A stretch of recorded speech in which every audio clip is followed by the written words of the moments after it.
আসসালামু আলাইকুম প্রিয় দর্শক, আশা করি আল্লাহর রহমতে ভালো আছেন। প্রিয় দর্শক, আপনারা থাম্বনেল দেখে নিশ্চয়ই বিভ্রান্ত হয়েছেন, তাই না? আমি বলছি জামাল অর্থ উট নয়, অথচ আপনারা জানেন জামাল অর্থ ওট। এখানে একটা বিষয় বলে রাখি, আপনারা সত্য, আমিও সত্য, কিন্তু কিভাবে আসুন বিস্তারিত জেনে নেওয়া যাক। প্রিয় দর্শক, আপনারা যে জামাল অর্থ ওট জানেন সেটা আসলে সত্য, এবং আমি যে জামাল অর্থ হচ্ছে ওট না বলছি সেটাও সত্য।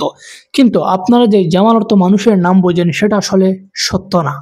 মানে জামাল অর্থ ওট, কিন্তু জামাল অর্থ হচ্ছে সৌন্দর্য।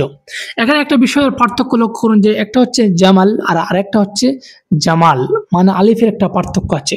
যদি এই আলিফের পার্থক্যটা আমাদের কাছে খুব একটা গুরুত্বপূর্ণ মনে হয় না, বা এটা যে একটা পার্থক্য সেটা আসলে সহজে আমরা ধরতে পারি না, কিন্তু আরবিতে যেহেতু আলিফ একটা হরফ, মানে আলিফ একটা বর্ণ, সুতরাং এটা নিশ্চয়ই একটা পার্থক্য আছে।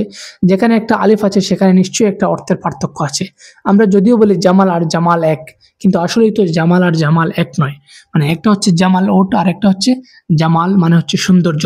এখন বাংলাদেশে যেসব মানুষের নাম আসলে জামাল হয় তাদের নাম কি ওট? না।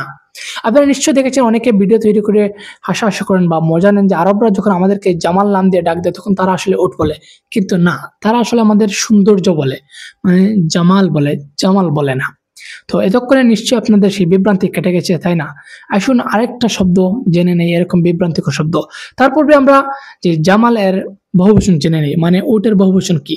ওটের বহুবচন হচ্ছে জিমাল, জামাল, জিমাল। এতক্ষণে এলোমেলো ভাবে শব্দগুলো বলার কারণে আপনারা বিভ্রান্ত হয়েছেন। আসুন একটা একটা করে অর্থগুলো শুধু জেনে নেই।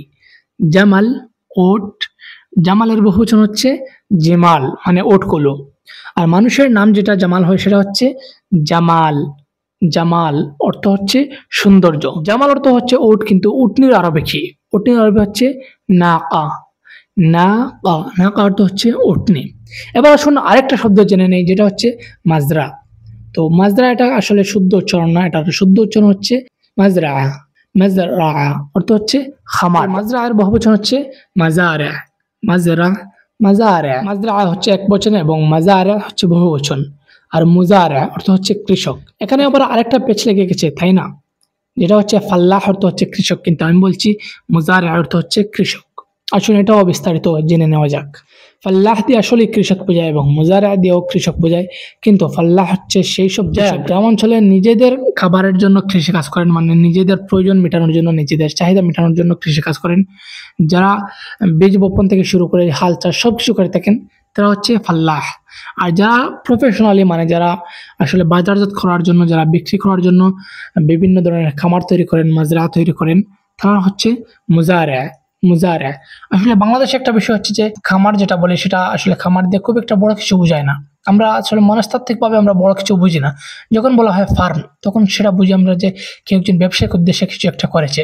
তো বিষয়টা প্রায় একই। আল্লাহতে সেই সব কৃষকদের বোঝায় যারা আসলে নিজেদের চাহিদা মেটানোর জন্য কৃষি কাজ করে। মুজারা দিয়ে সেই সব কৃষকদেরকে বোঝায় যারা আসলে ব্যবসায়িক উদ্দেশ্যে কৃষি কাজ করে থাকেন। তো যাই হোক, আজকের মতো এখানে। আল্লাহ হাফিজ। ইমরান লগে থাকুক। আসসালাম।